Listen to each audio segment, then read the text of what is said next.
নমস্কার, সবাইকে আমার প্রণাম। বিষয়বস্তু হলো যে আমরা ঈশ্বরকে ডাকবো কেন? ঈশ্বরকে এই যে এত কিছু আমরা নিবেদন করি, এই নিবেদিত বস্তুগুলোর এগেনস্টে কি সত্যি কিছু পাওয়া যায়? এই তাৎপর্যমূলক আধ্যাত্মিক আলোচনার গভীরতা অনেক বেশি। প্রথমেই আমি বলবো যে আমি ঈশ্বরকে পুজো করলেও কি, না করলেও কি, তার পুজো কিন্তু তিনি নিজে করিয়ে নেন। হ্যাঁ, প্রকৃতি তার পুজো নিজে করে নেন। আমার হয়তো তাকে আরতি করতে একটু দেরি হতে পারে, সময়ের হেরফের হতে পারে, কিন্তু প্রকৃতি তার পুজো সঠিক সময় করিয়ে নেন।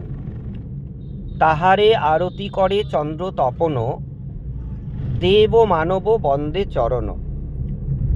অর্থাৎ সূর্যচন্দ্র কিন্তু সঠিক সময় ওঠেন, এই গোটা পৃথিবীটাকে সুন্দরভাবে আরতি করে বেরিয়ে চলে যান। তাদের সময়ের কিন্তু হেরফের হয় না। কাল অনুসারে তাদের সময়ের এক বিন্দু হেরফের হয় না।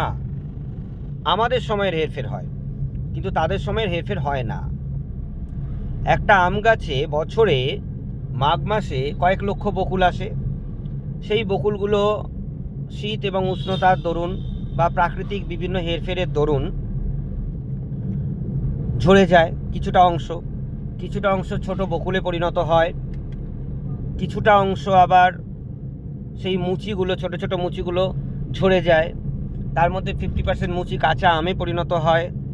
যতটা কাঁচা আমে পরিণত হয় তার মধ্যে আমরা 50% আচার করার জন্য বা বিভিন্নভাবে খাওয়ার জন্য গাছের মালিক পেরে নেয়। তার মধ্যে আবার 50% যে কাঁচা আমগুলো ওপর দিকে রয়ে গেল, তারা পরিপক্কতা লাভ করে। পরিপক্কতা লাভ করার পর সেই আমগুলো পেরে নেওয়া হয়।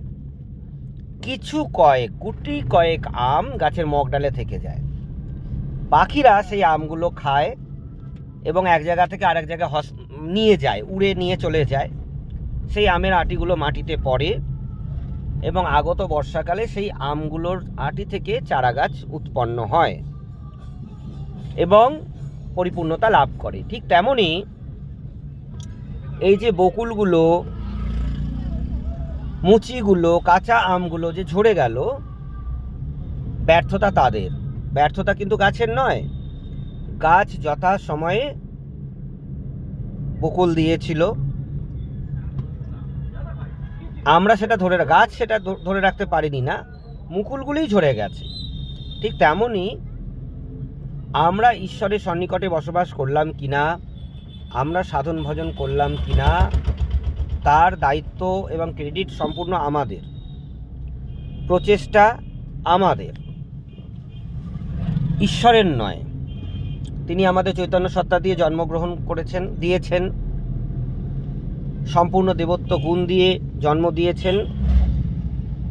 কর্মটা আমাদের করতে হবে এবং আমরা প্রত্যেকে সে কর্ম অনুসারেই কিন্তু ফল পাই। আমরা কখনোই কর্মর বাইরে গিয়ে কোনোই ফল পাই না। সবাই ভালো থাকুন, সবাইকে আমার প্রণাম।